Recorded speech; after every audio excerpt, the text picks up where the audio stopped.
On November 3, 1961, President John F. Kennedy established the United States Agency for International Development, USAID.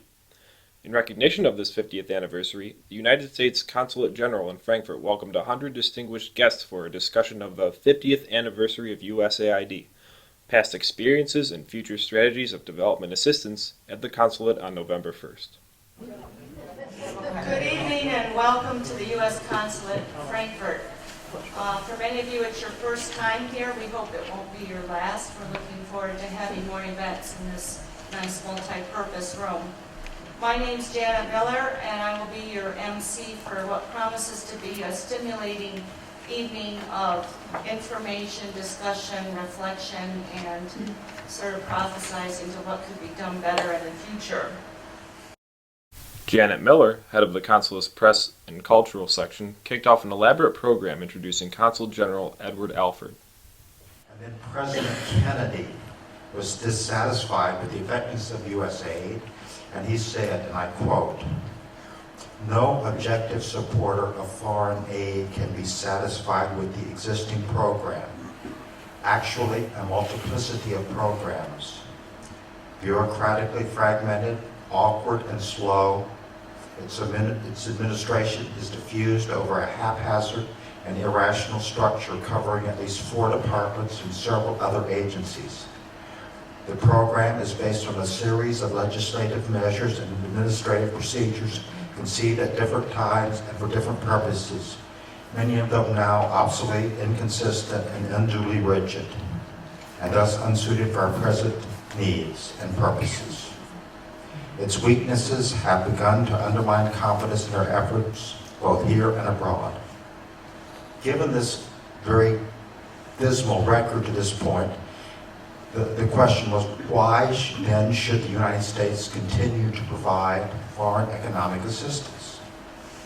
President Kennedy answered that question when he established USAID, and he said, "The answer is that there is no escaping our obligations, our moral obligations as a wise leader and good neighbor in the interdependent community of free nations, our economic obligations as the wealthiest people in a world of largely poor people, as a nation no longer dependent upon the loans from abroad that once helped us develop our own economy, and our political obligations as the single largest counter to the adversaries of freedom.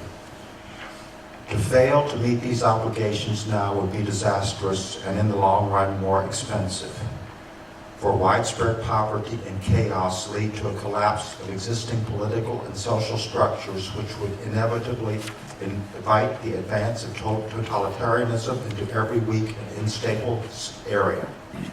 Thus our own security would be endangered and our prosperity imperiled. A program of assistance to the underdeveloped nations must continue because the nation's interest and the cause of political freedom require it." Words spoken 50 years ago, and just as true tonight as they were on that night 50 years ago. After the Consul General's introductory remarks, Dr. Ann Phillips, former senior political economist in the USAID Policy and Program Coordination Bureau, delivered the keynote speech on the contributions and shortcomings of USAID development assistance in Afghanistan. To focus on 2 or 3 Afghan priorities that we can support, but is really we're providing local or helping to ensure local ownership. We should only engage in projects and programs now to which the Afghans contribute. And not necessarily money, but time, labor, ideas. They should be involved in design. If they're not interested in contributing, I can assure you that when we are gone, these projects will no longer be functioning. They will not be there. We should only focus on projects and programs that the Afghans themselves can sustain after we leave. We really need to begin to pare back. We do a long list of things here, much of which is not sustainable.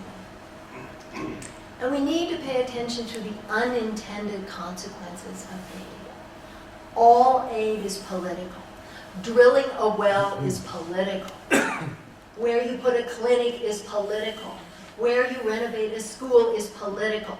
Each thing that we do affects power relations, political relations, social relations, and economic relations.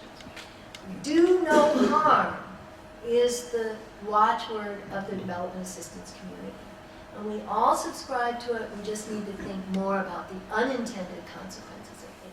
Since USAID has always worked closely with partner organizations around the world, including Germany's leading development assistance institutions, GIZ and KfW Bankengruppe, the consulate felt honored to have representatives of both institutions share their experiences as well. The program concluded with a panel discussion on how the lessons learned in many decades of international development assistance could possibly be applied to the rapidly changing countries of the Arab Spring.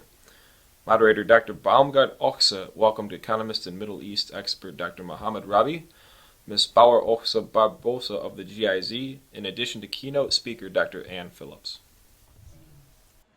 I discovered that when people move from one civilization to the other one, they move through a transitional period. And during the transitional period, all the theories and all the systems and all the organizations that serve the older era start collapsing, start losing their validity. And since the change comes, people don't know where the change is going, there's confusion, then new ones are not developed fast enough to be able to deal because they don't know where they are going and what is really happening. And I think today we are passing through a transitional period from the industrial society to the knowledge society.